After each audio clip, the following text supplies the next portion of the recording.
On the 13th of June 2025, the fighting that started between Iran and Israel finally came to a stop on the 24th of June as a result of a ceasefire.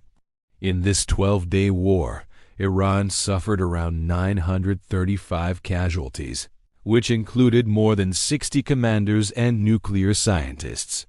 Around 5,000 people were injured, and many nuclear sites, military bases, missile depots, and gas and oil fields were destroyed.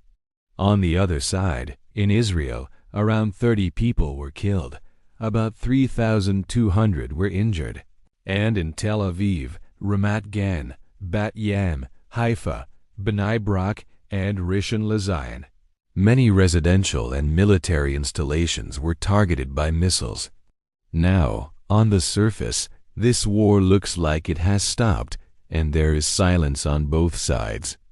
But this is just a small pause, because many world powers do not actually want this war to stop.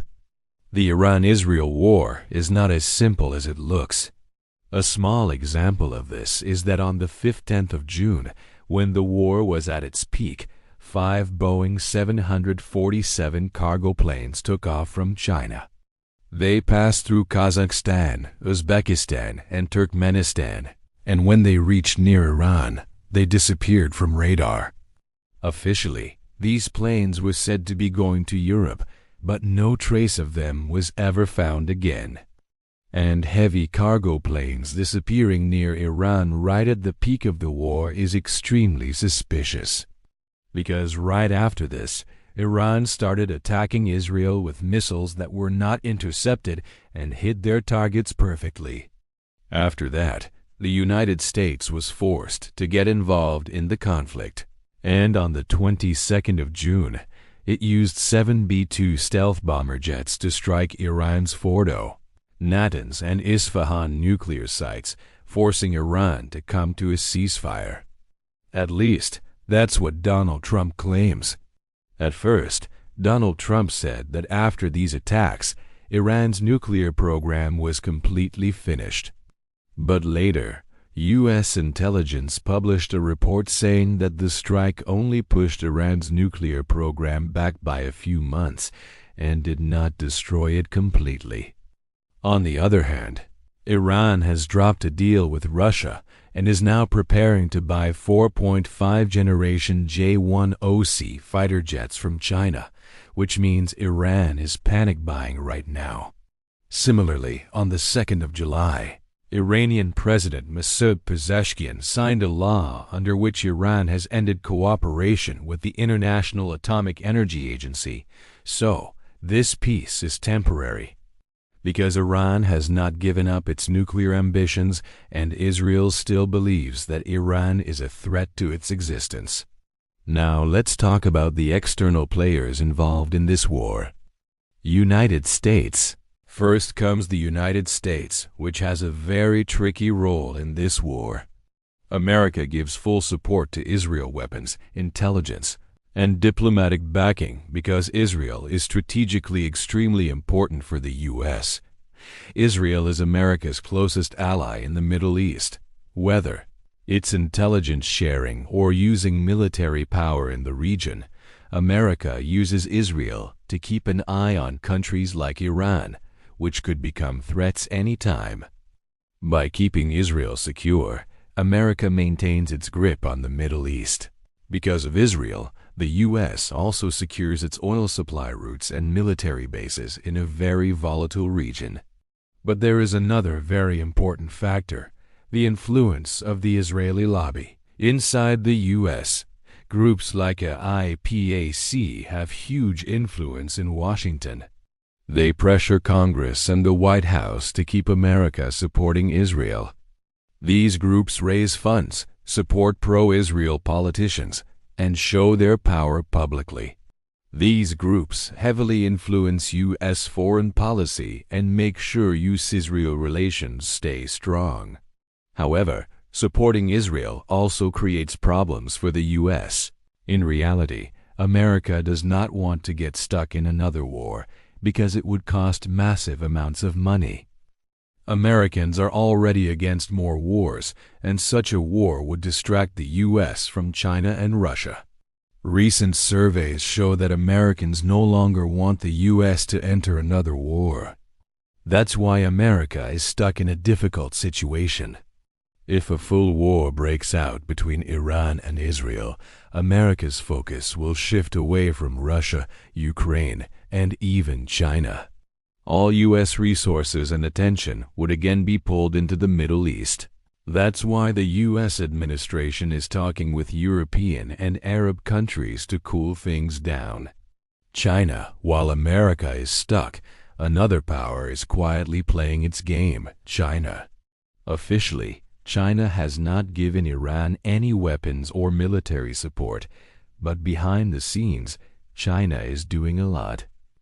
China has two main goals: securing energy resources. Keeping the U.S. distracted. China is Iran's biggest oil buyer.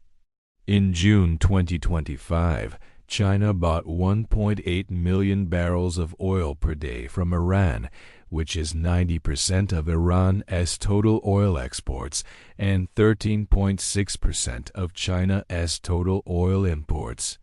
This is not an arms trade. This oil money is oxygen for Iran's economy, which is choked by global sanctions. China is also deeply interested in developing Iran's infrastructure. Under a 25-year agreement signed in 2021, China promised $400 billion in investment in Iran's oil, gas, railways, ports, and technology.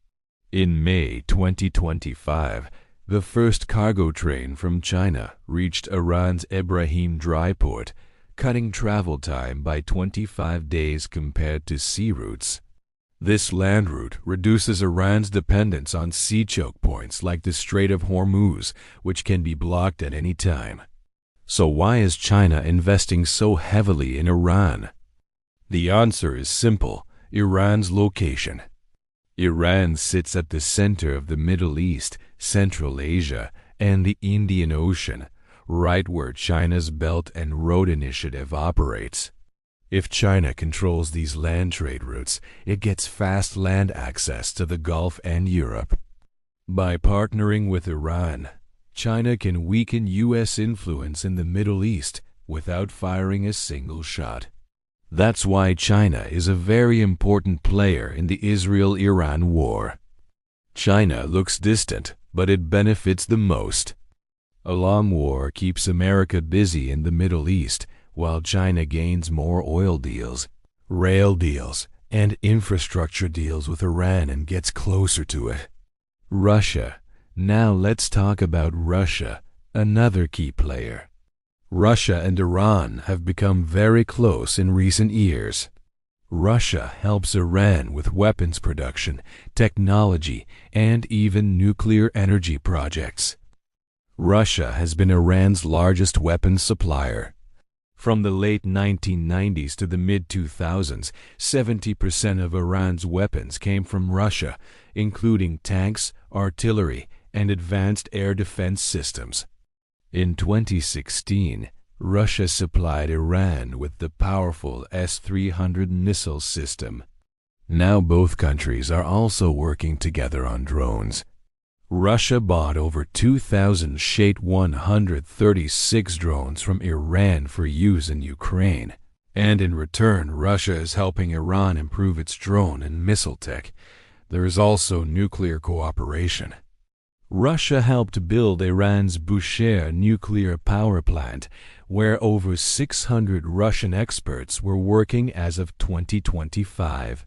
In January 2025, Russia and Iran signed a 20-year strategic agreement covering energy, infrastructure, military cooperation, cyber defense, and intelligence sharing. While Western powers try to isolate Iran, Russia is doing the exact opposite. Why does Russia want this Iran-Israel war to continue? The answer is simple. Just like China, Russia benefits from a distracted America. Russia wants to expand its influence in Eastern Europe and Ukraine.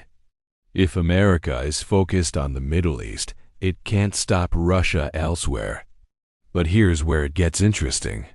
Russia also has good relations with Israel and sells Israel technology and weapons. In 2021, Russia exported $1.7 billion worth of defense and tech equipment to Israel. Between 2009 and 2015, Russia bought $500 million worth of drones from Israel, like Bird, I-400, and iView. So Russia is playing both sides. A full-scale Iran-Israel war would greatly benefit Russia. Oil prices would spike, gives Russia profits. The U.S. gets deeply tied down in the Middle East, gives Russia gains freedom in Ukraine by keeping good relations with both Iran and Israel. Russia presents itself as a global power and neutral player. Arab countries, finally. Let's talk about the Arab countries. Countries like Saudi Arabia, UAE, Qatar, Bahrain, and Egypt are watching all this very nervously. They were once against Israel, but now Bahrain and the UAE have changed their stance. In 2020, the UAE signed the Abraham Accords with Israel and began cooperation in business, tech, and trade. Saudi Arabia hasn't signed a deal yet, but reports say secret meetings are happening because both see Iran as a common enemy. But Arab countries do not want another war at their doorstep because it would destroy their economies and stability. They also don't trust Iran's ambitions, especially its push to spread Shia ideology, which threatens Arab monarchies. Iran's system is based on Islamic revolutionary ideology, run by religious leaders and opposed to kings and royal families.